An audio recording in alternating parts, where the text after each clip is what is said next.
आधार पर कार्बन की इसी अनोखी दुनिया को थोड़ा और समझने की कोशिश कर रहे हैं। बिल्कुल, और ये समझने की कोशिश करेंगे कि आखिर इसमें इतना खास क्या है ना? हाँ, वही। आखिर क्यों है ये इतना जरूरी? देखिए, कार्बन की जो खासियत है ना, उसके पीछे दो मेन बातें हैं। पहली चीज है इसकी टेट्रावेलेंसी। टेट्रावेलेंसी, ये क्या होता है? मतलब एक कार्बन एटम के पास ना 4 हाथ समझ लीजिए, वो एक साथ 4 दूसरे एटम से जुड़ सकता है। अच्छा, 4 अलग अलग से। हाँ, वो कार्बन भी हो सकते हैं या हाइड्रोजन, ऑक्सीजन, कोई भी। इससे ना अनगिनत तरह के कॉम्बिनेशन मतलब अणु बन सकते हैं। 4 दिशाओं में जुड़ने की क्षमता, ये तो मतलब काफी फ्लेक्सिबिलिटी देता होगा, है ना? बिल्कुल। और इससे भी मतलब ज्यादा जरूरी है दूसरी खासियत, जिसे कैटेनेशन कहते हैं। कैटेनेशन, ये क्या है?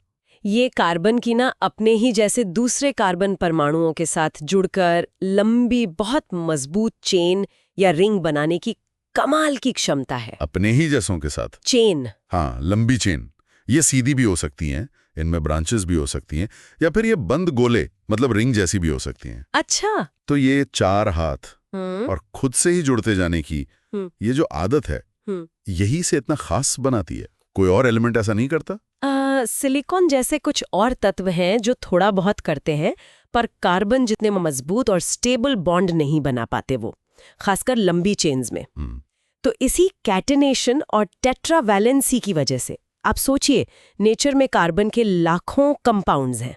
लाखों? अरे वाह। हाँ, बाकी सारे एलिमेंट्स के सारे कंपाउंड्स मिला देना, उनसे भी कहीं ज्यादा अकेले कार्बन के हैं। कमाल है। और शायद इसी अलग अलग जुड़ने के तरीके से ही वो बात होती है। मैंने सुना है कि हीरा जो दुनिया की सबसे सख्त चीज है, और पेंसिल की नोक में जो ग्रेफाइट होता है वो एकदम नरम। हाँ। वो दोनों असल में एक ही चीज हैं, शुद्ध कार्बन। ये कैसे हो सकता है भला? हाँ बिल्कुल, ये कार्बन के एलोट्रॉप्स कहलाते हैं। मतलब बहुरूप। हाँ, एक ही एलिमेंट के अलग अलग फिजिकल फॉर्म, जिनमें एटम्स की पैकिंग, उनका अरेंजमेंट अलग अलग होता है। अच्छा। जैसे हीरे में हर कार्बन एटम अपने पड़ोसी 4 कार्बन एटम से बहुत मजबूती से जुड़ा होता है। एक 3D नेटवर्क, एक जाल जैसा बनता है। एक टाइट जाल। हाँ, कोई खाली जगह नहीं, कोई ढीलापन नहीं। यही चीज उसे इतनी ज्यादा सख्त बनाती है। और उसमें कोई फ्री इलेक्ट्रॉन भी नहीं होता घूमने के लिए, इसलिए उसमें से बिजली पास नहीं होती। वो इंसुलेटर है। अच्छा, और ग्रेफाइट में वो तो बिल्कुल उल्टा है। ग्रेफाइट में कहानी अलग है।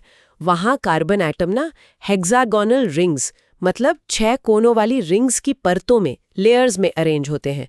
चपटी परतें, लेयर्स। हाँ, और हर कार्बन एटम अपनी लेयर में सिर्फ 3 दूसरे कार्बन से मजबूती से जुड़ा होता है। सिर्फ 3 से? चौथा हाथ खाली? हाँ, एक तरह से।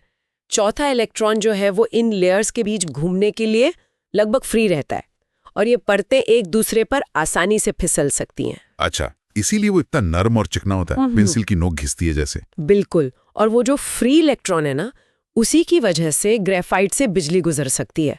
वो कंडक्टर है। अरे वाह, मतलब सिर्फ एटम्स की जमावट बदली और गुण जमीन आसमान। कमाल में ना सिर्फ अरेंजमेंट का फर्क है। तो ये जुड़ते कैसे हैं? ये बॉन्ड बनते कैसे हैं? क्या ये जैसे नमक मतलब NaCl में होता है, इलेक्ट्रॉन एक दूसरे को दे लेकर जुड़ते हैं, आयोनिक बॉन्ड जैसे कहते हैं? नहीं, कार्बन ज्यादातर वैसा नहीं करता।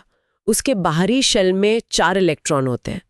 अब ना तो वो आसानी से ये चारों दे सकता है, उसमें बहुत एनर्जी लगेगी, ना ही वो 4 और ले सकता है, उसमें भी बहुत एनर्जी लगेगी। हाँ, ये तो मुश्किल होगा। तो कार्बन क्या करता है, वो साझेदारी का रास्ता अपनाता है। शेयरिंग। अच्छा हाँ, वो दूसरे एटम्स के साथ, चाहे वो कार्बन हो, हाइड्रोजन हो, ऑक्सीजन हो, अपने बाहरी इलेक्ट्रॉन्स को साझा करता है, शेयर करता है।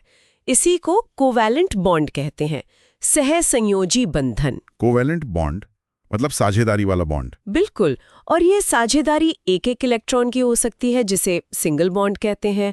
2 इलेक्ट्रॉन्स की हो सकती है, डबल बॉन्ड, या 3 की भी हो सकती है, ट्रिपल बॉन्ड। अच्छा, सिंगल, डबल, ट्रिपल, ठीक है। तो सबसे सीधी सादी साझेदारी शायद हाइड्रोजन के साथ होती होगी, उसके पास तो एक ही इलेक्ट्रॉन होता है। हाँ, सही पकड़ा। तो कार्बन और हाइड्रोजन मिलकर क्या बनाते हैं? तब बनते हैं हाइड्रोकार्बन्स, ऐसे कंपाउंड्स जिनमें सिर्फ कार्बन और हाइड्रोजन होते हैं। ये ऑर्गेनिक केमिस्ट्री की आप कह सकती हैं बिल्कुल बुनियाद है। Hydrocarbons, okay. इनमें भी मोटे तौर पर 2 तरह के होते हैं। एक होते हैं सैचुरेटेड मतलब संतृप्त, जैसे एल्केन। एल्केन? हाँ, इनमें कार्बन एटम्स के बीच सिर्फ सिंगल बॉन्ड होते हैं, जैसे मीथेन CH4। हमारी रसोई गैस LPG और CNG का मेन हिस्सा यही है, सबसे सिंपल हाइड्रोकार्बन। अच्छा, मीथेन। और दूसरी तरह के कौन से हैं? दूसरे हैं अनसैचुरेटेड, असंतृप्त। इनमें कार्बन एटम्स के बीच कम से कम एक डबल या ट्रिपल बॉन्ड जरूर होता है। डबल या ट्रिपल? हाँ, डबल बॉन्ड वालों को एल्कीन कहते हैं और ट्रिपल बॉन्ड वालों को एल्काइन। ये सैचुरेटेड वालों के मुकाबले ज्यादा रिएक्टिव होते हैं, ज्यादा आसानी से रिएक्शन कर लेते हैं। समझ गया। तो कुल मिलाकर देखें तो कार्बन की ये जो 4 एटम से जुड़ने की ताकत और खुद के साथ ही लंबी लंबी चेन बनाने की आदत, यही इसे इतने सारे अलग अलग कंपाउंड बनाने की शक्ति देती है। बिल्कुल सही। और वो हीरा ग्रेफाइट वाला उदाहरण तो कमाल का है। दिखाता है कि कैसे सिर्फ एटम्स की जमावट बदलने से गुण इतने ज्यादा बदल जाते हैं। और एक कोवेलेंट बॉन्ड, मतलब साझेदारी वाले बॉन्ड, भी आयनिक बॉन्ड से बिल्कुल अलग तरह के हैं। हाँ बिल्कुल। और वो जो सोर्स मटेरियल था ना, वो इस बात पर भी जोर देता है कि कार्बन की यही वर्सेटिलिटी, ये बहुमुखी प्रतिभा ही असल में जीवन का आधार है। जीवन का आधार कैसे? हमारा DNA, हमारे प्रोटीन्स, हमारी कोशिकाएं, सब कुछ कार्बन की इन्हीं लंबी चेन्स और रिंग्स पर ही तो टिका है। हाँ, ये तो है। और मजे की बात देखिए, यही कार्बन प्लास्टिक जैसे अनगिनत इंसानों के बनाए हुए पदार्थ भी बनाता है। हाँ, ये भी सही है। तो ये सोचना कितना दिलचस्प है ना। एक ही एलिमेंट वो जिंदगी का बेस भी है और प्लास्टिक जैसी चीजों का भी। ये जो विविधता है, ये जो वर्सेटिलिटी है, ये शायद हमें यूनिवर्स के बेसिक नियमों के बारे में क्या बताती है कि कैसे सिंपल नियमों से इतनी कॉम्प्लेक्स चीजें बन सकती हैं। ये वाकई आगे सोचने और खोजने का एक बड़ा सवाल है।